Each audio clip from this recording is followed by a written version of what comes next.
Assalamu alaikum viewers. Today we are going to solve question number 4. But before starting question 4 we should know about the intervals. तो intervals क्या है? intervals को तीन हिस्सों में तकसीम किया गया है. सबसे पहले है closed interval, फिर open interval, semi open या semi close, या हम इसको कह सकते हैं half open, half closed interval. Question number 4 में हमने डोमेन और रेंज कैलकुलेट करनी है, तो उसके लिए इंटरवल्स का जानना आपके लिए बहुत ज़रूरी है. तो इंटरवल्स में हमारे पास सबसे पहले है क्लोज इंटरवल. क्लोज इंटरवल का जो सिंबल है वो इस तरह से है. हमारे पास स्क्वायर ब्रैकेट्स है. इस स्क्वायर ब्रैकेट्स को हम नाम देते हैं क्लोज इंटरवल का. और इस स्क्वायर ब्रैकेट में जो लेफ्ट हैंड साइड है, आपका जो लेफ्ट हैंड साइड है मसलन ये वाला, यहाँ पे हम छोटी वैल्यू लिखते हैं और राइट हैंड साइड जो है वहाँ पे हम बड़ी वैल्यू लिखते हैं इस तरह से. ठीक है, ये इसको लिखने का तरीक़ाकार है. इसी तरीके से हमारे पास आता है ओपन इंटरवल. ओपन इंटरवल में हम इन्हीं ब्रैकेट्स को ओपन फॉर्म में लिख देते हैं, आउटवर्ड फॉर्म में. ठीक है, इस तरह से. और मैं इधर उसी एग्जाम्पल को कंटिन्यू कर रहा हूँ. 1 इधर लिखा और 2 इधर लिख दिया. ठीक है, हम ओपन इंटरवल को और ब्रैकेट से भी रिप्रेजेंट करते हैं. वो कौन सी ब्रैकेट्स हैं? हम पेरेंथेसिस लगाते हैं इस तरह से. इसे भी हम ओपन इंटरवल का ही नाम देते हैं. इधर मैं फिर उसी एग्जाम्पल को कंटिन्यू रखते हुए 1 और 2 लिख देता हूँ.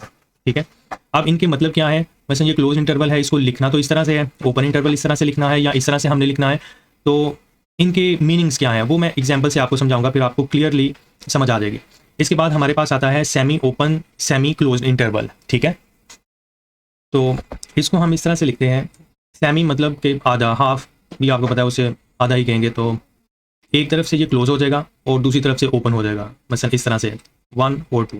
आप इसको इस तरह भी लिख सकते हैं, ये क्लोज सिंबल लगाया 1, और ओपन के लिए आप इस तरह भी लिख सकते हैं, ये पेरेंथेसिस. ठीक है, इन दोनों का मतलब एक ही है. आप इस तरफ से ओपन कर लें, फॉर एग्जाम्पल इस तरह से, मसलन इधर 1 लिख लें, फिर ये यहाँ पे 2 और इस तरफ से क्लोज कर लें. ठीक है, या इस तरह से लिख लें 1, 2 क्लोज इंटरवल. ठीक है, इन्हें हम सेमी ओपन या सेमी क्लोज इंटरवल का नाम देते हैं. अब मेरे पास यहाँ पे एक एग्जांपल है. Example y is equal to x plus 9. हमारे पास जो फंक्शन की नोटेशन होती है वो है y is equal to f of x. ठीक है, ये इसकी जनरल नोटेशन होती है फंक्शन की. अच्छा, जो एग्जांपल मैंने ली है इसमें मैं 1 बाय 1 इन इंटरवल्स को डिस्कस करूँगा. मसलन एग्जाम्पल है y is equal to x plus 9. मुझे यहाँ पर x को वैल्यूज़ देनी है. ठीक है, अगर मैं बात करूँ इस क्लोज इंटरवल की कि x मैंने यहाँ से लेना है, x belongs to this close interval 1, 2, तो इसका मतलब ये है कि आप 1 भी ले सकते हैं, 2 भी ले सकते हैं, और x को इनके दरमियान कोई भी नंबर्स हैं, जैसे कि इन्फिनिट रैशनल और इरेशनल नंबर्स होते हैं दो होल नंबर्स के दरमियान, तो आप उनमें से भी वैल्यूज़ ले सकते हैं. मतलब 1.111 ले सकते हैं, 1.123 इस तरह से ले सकते हैं, 1.999 ले सकते हैं. ठीक है, तो इसका ये मतलब है 1 लिया जा सकता है. मसलन हम x को अगर यहाँ पर वैल्यू देते हैं, मतलब मैं यहाँ पर x की जगह 1 लिखता हूँ, यह आ जाएगा 1 + 9. इसको सिंप्लीफाई करेंगे तो मेरे पास आंसर आ जाता है 10. ठीक है, इसी तरीके से हम 2 भी चूज़ कर सकते हैं.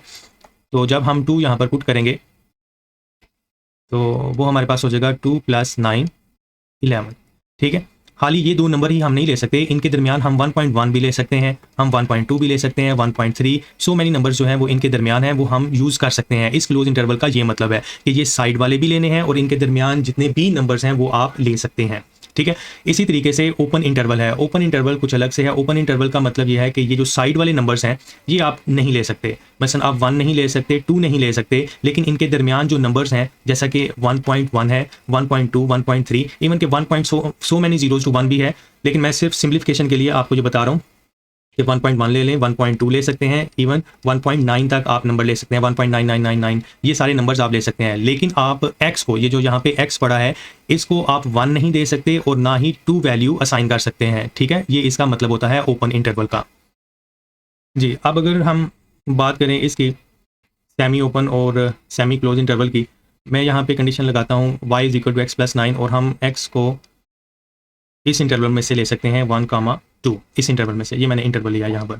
तो अब इसका क्या मतलब होगा? इसका मतलब है कि आप x को वैल्यू दे सकते हैं 1, 1.1, 1.2, 1.3. ठीक है, सो मैनी वैल्यूज़ आप यहाँ पर दे सकते हैं. इवन मैंने बताया आप दे सकते हैं 1.0000, सो मैनी जीरोज टू 1 भी दे सकते हैं. ये सिर्फ आपको समझाने के लिए ये वैल्यूज़ मैं यूज़ कर रहा हूँ. ठीक है, लेकिन आप 2 नहीं ले सकते. ठीक है, चूंकि ये ओपन इंटरवल है, इस तरफ से ये ओपन है, तो जिस तरफ से ये ओपन है आप वो वाली वैल्यू नहीं ले सकते. ये 2 वैल्यू हम यहाँ x की जगह पुट नहीं कर सकते, लेकिन 2 से पीछे जितनी भी वैल्यूज़ हैं 1 तक वो हम यहाँ पर पुट कर सकते हैं. इसका ये मतलब है. और अगर इसी तरीके से हम x लेते हैं, x बिलोंग करता है ओपन इंटरवल 1, 2 क्लोज साइड. ठीक है, तो इसका ये मतलब होगा कि हम 1 नहीं ले सकते, हम x की वैल्यू 1 नहीं ले सकते, लेकिन 1 से बड़ी वैल्यू 2 तक जितनी भी हैं वो हम ले सकते हैं, ठीक है। मैं उम्मीद करता हूं कि आपको ये इंटरवल समझ आ गए हैं, क्लोज इंटरवल, ये दोनों ही वैल्यूज़ आपने लेनी है और इनके दरमियान जितनी भी वैल्यूज़ हैं जो कि इन्फिनिट वैल्यूज़ होती हैं, इन्फिनिट नंबर्स हैं, रैशनल और इरेशनल, वो आप ले सकते हैं। ओपन इंटरवल में आप साइड वाले नंबर्स नहीं ले सकते, लेकिन इनके दरमियान वाले नंबर ले सकते हैं। क्लोज जो सेमी क्लोज है या सेमी ओपन है, उसमें आपने देखना है कि ओपन जिस साइड पे है वो नंबर नहीं होगा, बाकी सारे नंबर्स इंक्लूड होंगे, ठीक है। ठीक है, अब क्वेश्चन 4 स्टार्ट करने से पहले आपको डोमेन और रेंज का भी पता होना चाहिए। तो डोमेन की डेफिनेशन मैंने यहाँ लिखी है, the set of all those values on which function is defined. कोई भी आपको फंक्शन दिया गया है, जैसे कि नीचे आपको नजर आ रहा है, ये क्वेश्चन 4 है। पार्ट 1 है जी ऑफ एक्स, आपको फंक्शन दिया गया है 2x - 5। तो आपने सारी वो वैल्यूज़ को एक सेट में लिख देना है। सेट की नोटेशन इस तरह से आप कोई भी नाम दे सकते हैं। तो सेट की नोटेशन में अगर वो सारे के सारे नंबर्स लिख दें जिन पे फंक्शन डिफाइन होता है, तो उसे हम नाम देते हैं डोमेन का। और उसको पुट करने के बाद आपके पास, लेट्स से कि मैं यहाँ पे 1 पुट करता हूँ x की जगह, तो ये मेरे पास आंसर आता है 2 × 1 - 5। इसको मैं सिंप्लीफाई कर रहा हूँ, तो ये आता है 2 - 5 और आंसर में मेरे पास आता है -3। ये जो वैल्यू आई है इसे हम नाम देते हैं आउटपुट वैल्यू का, ठीक है। और इसको फिर हम कह देते हैं कि ये है रेंज आपके पास। तो इसको मेमोराइज कर लें कि डोमेन क्या है, ऐसी तमाम वैल्यूज़ हैं जिन पर फंक्शन डिफाइन होता है। डिफाइन का मतलब है कि उसका कोई आंसर आता है, वो इन्फिनिटी नहीं आता, अनडिफाइंड नहीं होता। और रेंज क्या है, सारी की सारी आउटपुट वैल्यूज़, जो वैल्यूज़ आपने डोमेन में फाइंड की हैं, जब हम उसको फंक्शन में पुट करते हैं, सिंप्लीफाई करते हैं, आंसर आता है, उसे हम नाम देते हैं कि ये रेंज है। अब मैंने यहाँ पे क्वेश्चन को 3-4 हिस्सों में तकसीम किया है। मसलन हमारे पास जो डोमेन और रेंज फाइंड करनी है वो है सिंपल फंक्शन की, जैसे कि ये पार्ट नंबर 1 में आपको सिंपल फंक्शन दिखाई दे रहा है, ठीक है। इसके बाद सिंपल फंक्शन की ही समझ लें टाइप जी ऑफ एक्स, जो कि मॉडुलस की फॉर्म में है, पार्ट नंबर 4 मॉडुलस x - 3, इसको भी हम सिंपल में ही कंसिडर कर रहे हैं, ठीक है। इसके बाद हमारे पास एक स्क्वायर रूट वाला फंक्शन आएगा, स्क्वायर रूट फंक्शन, ठीक है। फिर इसके बाद फ्रैक्शन वाला आएगा और फिर हमारे पास पीस वाइज फंक्शन आएगा, पीस वाइज फंक्शन, ठीक है। मैंने इनको कैटेगराइज किया है इन 3-4 हिस्सों में ताकि डोमेन और रेंज को समझना ईजी हो जाए। तो हम इसको स्टार्ट करते हैं, ठीक है। Question number 4, find the domain and range of the function g defined below, part number 1 g of x. इनको करने के लिए मैं फिर कह रहा हूँ आपको डोमेन की डेफिनेशन याद होनी चाहिए, मतलब आपके दिमाग में हर वक्त मौजूद होनी चाहिए डोमेन की डेफिनेशन, कि वो सारी की सारी वैल्यूज़ हैं जिन पर फंक्शन डिफाइन होता है, ठीक है। और जो वैल्यूज़ आपके पास आएंगी वो सारी की सारी क्या कहलाएंगी, रेंज कहलाएंगी, बाद में जब आप फंक्शन में पुट करके आंसर लिखेंगे। हम अब ये यहाँ पर क्वेश्चन ये है कि हम x को वैल्यूज़ कहाँ से देते हैं, मतलब x कहाँ से बिलोंग करता है। तो उसका आंसर ये है कि हमारे पास जो सबसे बड़ा सेट है रियल लाइफ में वो है सेट ऑफ रियल नंबर, ठीक है। सेट ऑफ रियल नंबर से हम सारी की सारी वैल्यूज़ जो है वो असाइन करते हैं x को। तो आप इधर देखें, आप x को अगर वैल्यू देते हैं 1 तो आंसर आएगा, ठीक है। 2 × 1 - 5 आपके पास आंसर आता है -3। अगर आप 2 देते हैं तब भी आंसर आएगा, 3 देते हैं तब भी आंसर आएगा। इस तरह आप चलते जाएं, चेक करते जाएं। ये इस तरह नहीं कि आपने सारी वैल्यूज़ पुट करके देखना होता है कि आंसर आ रहा है कि नहीं, बस 3, 4, 5, 6 रैंडम वैल्यूज़ जो होती हैं वो आप पुट करें और चेक करें, लेकिन चेक सही करना है। अब नेगेटिव अगर आप वैल्यूज़ देते हैं, -1 देते हैं, -2 देते हैं, -3 देते हैं, तो ये सिंपल फंक्शन, मैं सिंपली कहूँ तो सिंपल फंक्शन की डोमेन और रेंज जो होती है वो सारे का सारा सेट ऑफ रियल नंबर होता है, ठीक है। तो आप वैल्यूज़ देते जाएं, इवन आप -1.0001 भी वैल्यूज़ दे दें, जो आपको वैल्यू समझ आती है, जो नंबर आपके जहन में आता है, चाहे वो रैशनल है, इरैशनल है, वो आप इधर पुट करें, क्योंकि रैशनल यूनियन इरैशनल को ही हम बोलते हैं सेट ऑफ रियल नंबर। वो यहाँ पर पुट करें इस x की जगह और सिंप्लीफाई करें। आपके पास कैलकुलेटर है, आप सिंप्लीफाई करें, आप देखेंगे कि आपका कोई ना कोई आंसर आ रहा है। तो हम इधर फिर लिख देते हैं डोमेन जी, ठीक है, या domain g of x is equal to set of real number, के सारे का सारा रियल नंबर है डोमेन में। और रेंज आउटपुट वैल्यूज होंगी, जब सारे के सारे नंबर्स आप इसमें एंटर करेंगे x की जगह, सिंप्लीफाई करेंगे तो आपके पास मजीद नंबर आएंगे, इन्फिनिटी नहीं आएगा, तो वो आपके पास रेंज होगी, range g of x set of real number, ठीक है। अब पार्ट 4 की बात करते हैं, जिसमें जी ऑफ एक्स है मॉडुलस x - 3। अगेन डोमेन क्या है, set of all those values on which function is defined. आप x को कोई भी वैल्यू देते हैं, आप x को वैल्यू कहाँ से देनी है, सेट ऑफ रियल नंबर से। आप x को वैल्यू देते हैं, x की जगह लिखते हैं 1, फिर 2, फिर 3, सो ऑन, ये पॉजिटिव वैल्यूज आप यहाँ पर देते हैं, ठीक है। तो आपका आंसर आता है, कोई ना कोई आंसर जरूर आएगा। जैसे 1 देंगे तो 1 - 3 दैट इज -2, और -2 का मॉडुलस आपको क्या देगा, 2 आपको देगा। मैं एक वैल्यू यहाँ पे पुट करता हूँ, आपने x की जगह लिखा 1 - 3 modulus 1 - 3 that is equal to -2, और मॉडुलस का मतलब यह है कि उसने नेगेटिव वैल्यू को पॉजिटिव कर देना है, तो ये हमारे पास आंसर आता है 2।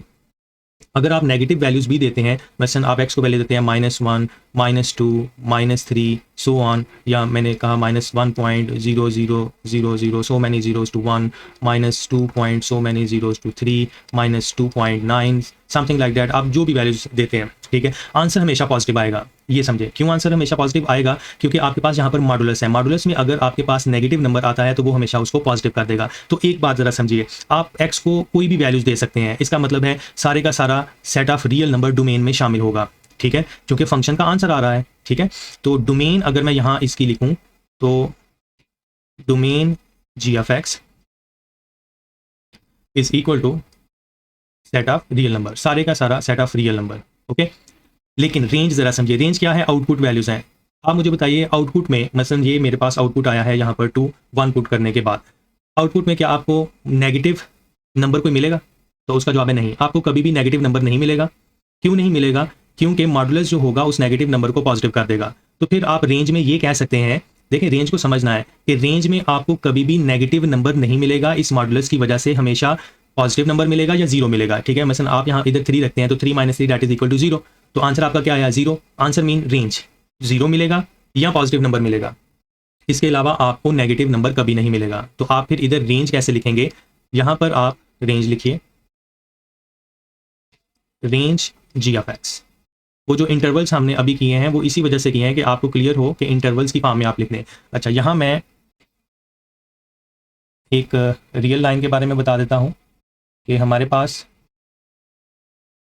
रियल सेट में जितने भी एलिमेंट्स हैं हम उसको रियल लाइन पे डिनोट कर सकते हैं। ये यहाँ पे 0 आ गया, ये सारे यहाँ पे पॉजिटिव नंबर, ये आ जाएगा 1 2 3 4 5 so on up to infinity. ये पॉजिटिव इन्फिनिटी की तरफ जा रहा है। इसी तरीके से ये -1, इधर -2 और ये सारे के सारे यहाँ पर नेगेटिव इन्फिनिटी की तरफ आ रहे हैं। अभी मैंने कहा कि इस किस्म के फंक्शन में आपको 0 मिलेगा या 0 से बड़ा पॉजिटिव नंबर मिलेगा, ठीक है। 0 से पॉजिटिव तक नंबर मिलेगा, नेगेटिव नंबर नहीं मिलेगा। इसका मतलब है यहाँ से स्टार्ट करना है और इस तरफ जाना है, क्योंकि पॉजिटिव इन्फिनिटी तो इस तरफ है। अब आपने इस चीज़ को लिखना है इंटरवल की फॉर्म में। 0 इंक्लूड है, हाँ जी 0 इंक्लूड है, तो उसके लिए हम यहाँ पे लिखेंगे क्लोज इंटरवल, ठीक है। अब 0 और इन्फिनिटी में से कौन सा बड़ा नंबर है और कौन सा छोटा नंबर है? तो 0 छोटा नंबर है और इन्फिनिटी बड़ा नंबर है, तो हमने छोटे नंबर को इधर लिखना है, ठीक है। फिर कामा आपने प्लेस करना है, अब इन्फिनिटी लिखना है। ये मैंने जो बड़ा नंबर है इन्फिनिटी वो लिख दिया। अब क्वेश्चन ये है कि क्या इधर मैं क्लोज इंटरवल लगाऊं या ओपन इंटरवल लगाऊं? तो इस साइड पे हमेशा आपने ओपन ही लगाना है, क्योंकि इन्फिनिटी तो ऐसा पॉइंट है या ऐसा नंबर है जो कि आएगा ही नहीं।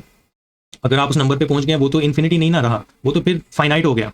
तो इसलिए आपने हमेशा पॉजिटिव इन्फिनिटी हो या नेगेटिव इन्फिनिटी हो, आपने जो ब्रैकेट इंटरवल की यूज़ करनी है वो ओपन वाली यूज़ करनी है, ठीक है। ये याद रखना है आपने।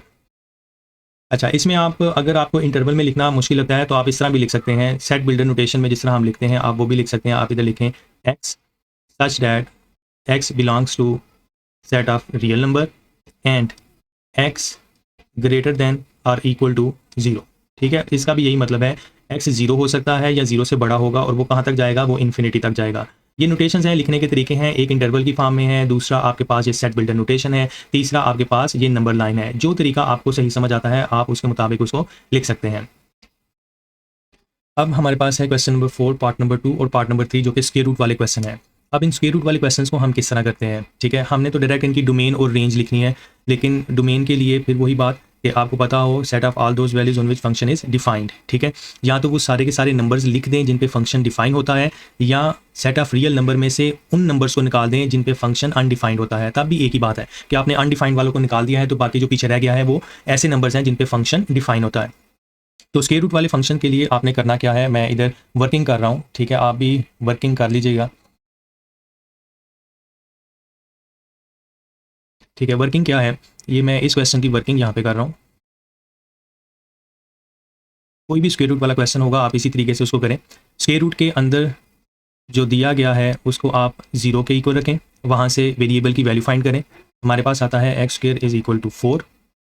स्क्वायर रूट ले लें दोनों तरफ, जब स्क्वायर रूट लेंगे तो हमारे पास आता है plus minus square root of 4 और x की वैल्यू आ जाती है +-2, ठीक है। दो वैल्यूज हमारे पास यहाँ पर आई हैं +2 और -2। आप एक नंबर लाइन ले लें, ठीक है, इस तरह से, और ये हमारे पास आ गया 0, इधर पॉजिटिव इन्फिनिटी और इधर नेगेटिव इन्फिनिटी आ गया, ठीक है। ये 2 और -2 को मैं यहाँ पर ड्रॉ करने लगा हूँ, ठीक है। ये मेरे पास यहाँ पर आ गया +2, ठीक है, और ये यहाँ पर मेरे पास आ गया -2, ठीक है।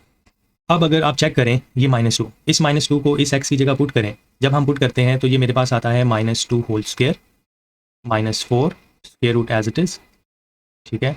इसको हम सिंप्लीफाई करने लगे हैं, ये आ जाएगा 4 - 4 स्क्वायर रूट के साथ और आंसर आता है 0। 0 का स्क्वायर रूट 0 के इक्वल।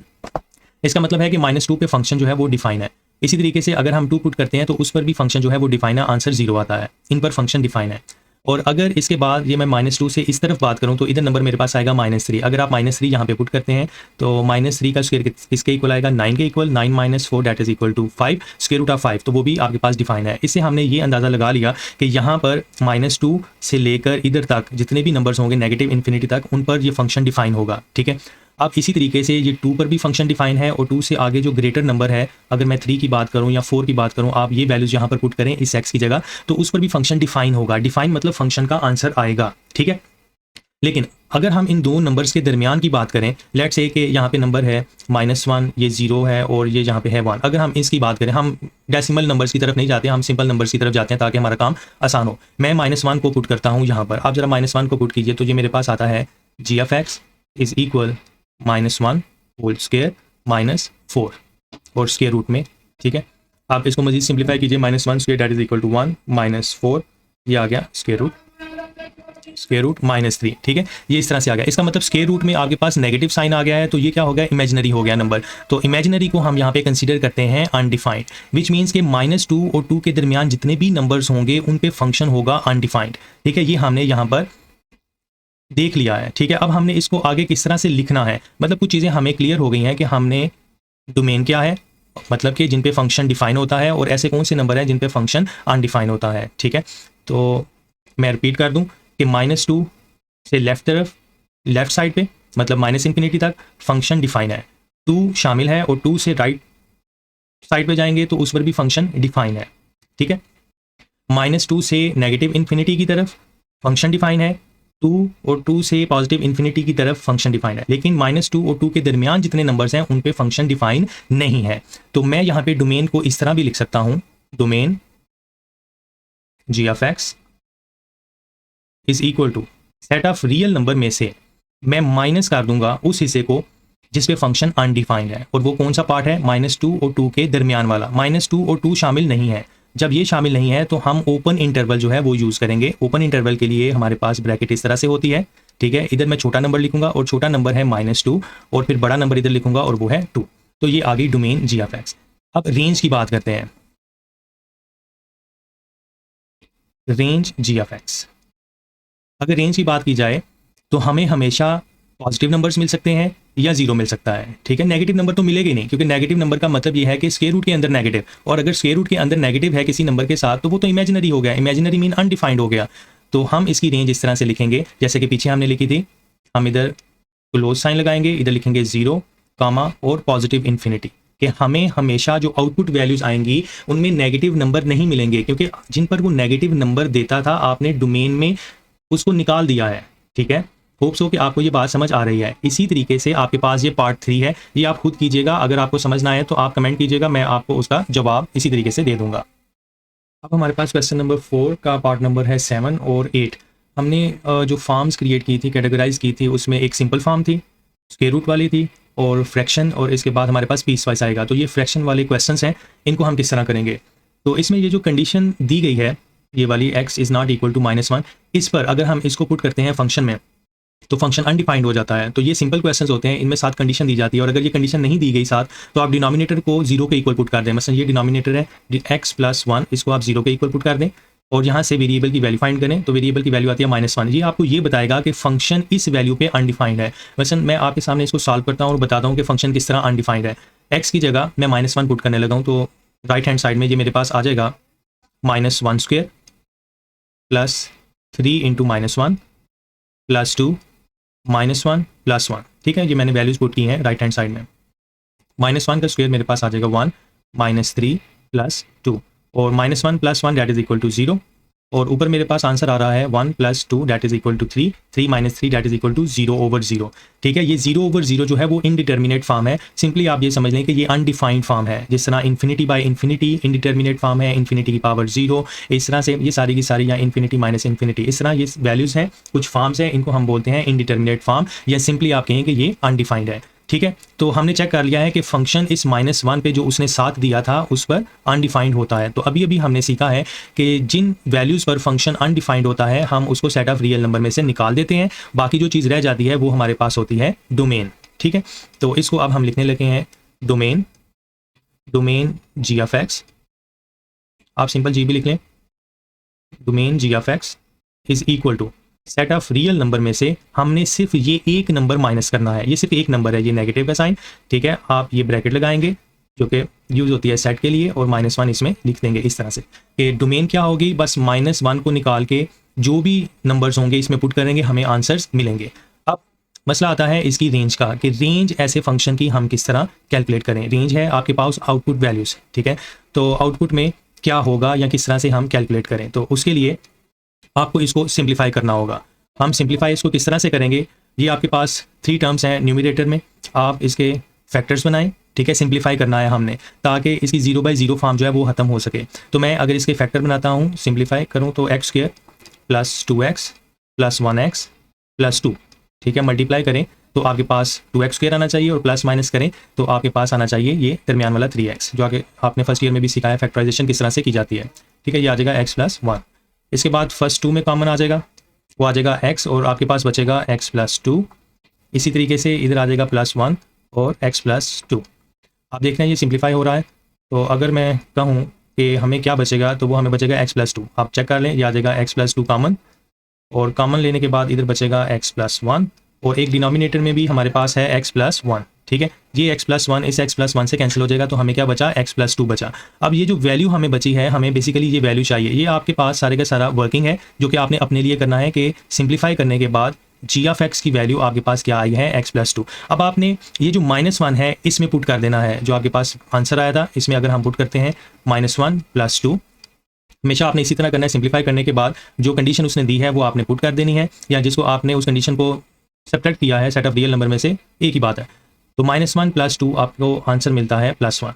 तो अब हम रेंज के बारे में लिख सकते हैं, वो हम क्या लिख सकते हैं, वो हम ये लिख सकते हैं कि रेंज आपके पास ये आएगी कि सेट ऑफ रियल नंबर होगा लेकिन उसमें आपको ये 1 नहीं मिलेगा। मसलन ये 1 आपके पास कभी नहीं आएगा, ये आपके पास रेंज आ जाएगी g ऑफ x की। ये प्रोसीजर आप समझ लें, देख लें, इसी तरीके से ये है, ये आपने खुद करना है, डू योरसेल्फ।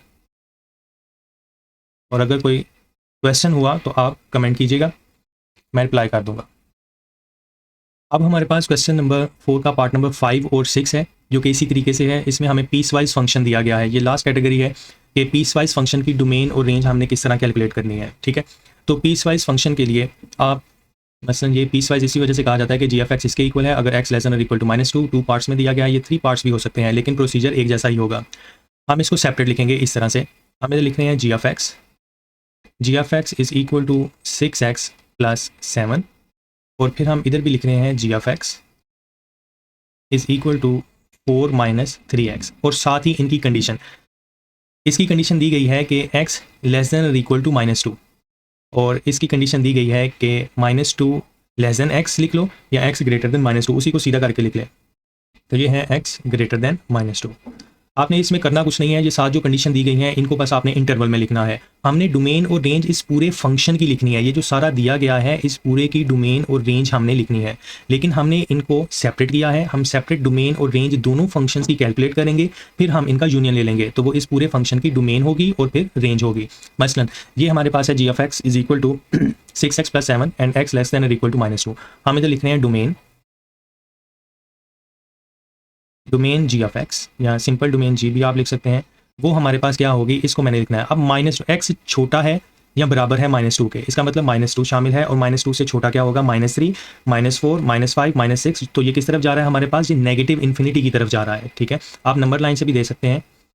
ये है हमारे पास 0, ये आ गया -2। अब -2 से छोटा इस तरफ होगा तो ये हमारे पास किसके इक्वल आता है, -इन्फिनिटी की तरफ जा रहा है ये, तो हम इसको इस तरह से लिखेंगे। अब -2 और -इन्फिनिटी में इन दोनों में सबसे छोटा कौन सा है, तो नेगेटिव इन्फिनिटी छोटा है तो उसको हम इस तरफ लिखेंगे। ये मैंने लिखा नेगेटिव इन्फिनिटी और बड़े वाला जो नंबर है वो है -2, उसको मैं इधर लिखूंगा। अब क्वेश्चन ये है कि मैं कौन सी ब्रैकेट लगाऊं। ठीक है, नेगेटिव इन्फिनिटी की तरफ या पॉजिटिव इन्फिनिटी भी हो तो मैंने आपको बताया था कि हम ओपन ब्रैकेट लगाएंगे, तो ये ओपन ब्रैकेट इसकी तरफ आ गई।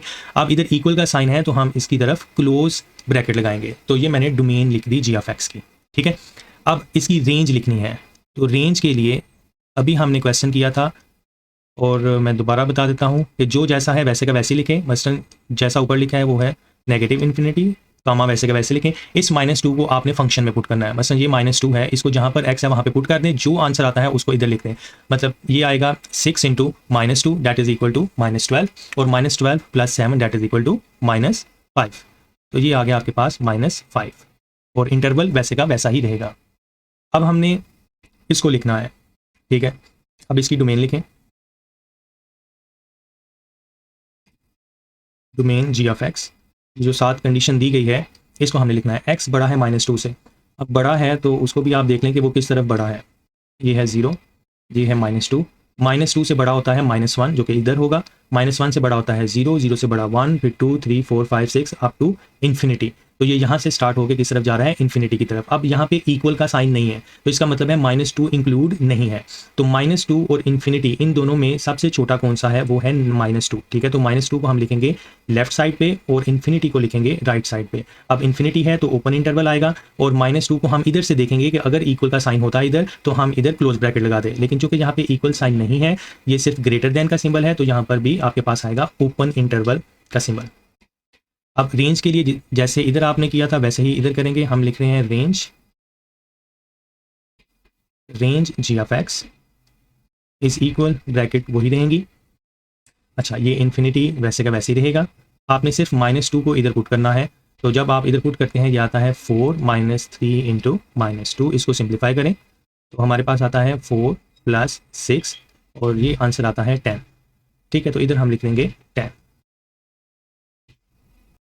अब हमने पूरे फंक्शन की डोमेन लिखनी है और रेंज लिखनी है। तो इधर मैं लिख रहा हूँ डोमेन, इसको कैपिटल लेटर में लिख रहा हूँ ताकि आपको पता हो कि अब हम पूरे फंक्शन की डोमेन लिख रहे हैं। Domain g of x is equal, अब जो पीस वाइज फंक्शंस थे उनकी जो डोमेन आई थी, एक ये थी और एक ये डोमेन है, इन पे हमने यूनियन अप्लाई कर देना है। ये इधर है -इन्फिनिटी, कामा -2 क्लोज इंटरवल यूनियन। अब हम इसको लिख रहे हैं, ये क्या आता है -2 कामा इन्फिनिटी। अगर आप इसको गौर से देखें तो हम इसको मजीद सिंप्लीफाई फॉर्म में लिख सकते हैं। वो क्या है, ये नेगेटिव इन्फिनिटी से -2 है, -2 इंक्लूड है, यहाँ -2 इंक्लूड नहीं है, और ये इन्फिनिटी तक है। तो मैं इसको इस तरह भी लिख सकता हूँ, negative infinity comma positive infinity. और negative infinity to positive infinity ये हमारे पास पूरे का पूरा सेटअप रियल नंबर होता है। तो ये आ गई डोमेन हमारे पास पूरे फंक्शन की। रेंज आपने लिखनी है, range g of x। Range के लिए पहले इसकी रेंज लिखेंगे, वो क्या है, -इन्फिनिटी कामा -5 इंक्लूडेड यूनियन। अब ये रेंज लिखेंगे 10 कामा इन्फिनिटी। अब ये ऐसा नहीं है कि जो जहाँ पर ख़त्म हो रहा है वहीं से स्टार्ट हो रहा है तो हम इसको भी लिख दें, नहीं, ये ऐसे का ऐसे ही रहेगा, ठीक है। तो ये आपके पास रेंज आ गई और ये हमारे पास डोमेन आ गई। उम्मीद करता हूँ कि आपको डोमेन और रेंज समझ आ गई है। इसी तरीके से आपके पास जो नेक्स्ट क्वेश्चन है ये आप खुद करिएगा, और कहीं से समझ ना आए तो आप पूछ लीजिएगा कमेंट में। और लास्टली चैनल को सब्सक्राइब करना और शेयर करना मत भूलिएगा। दुआ में याद रखिए। अल्लाह हाफ़िज़।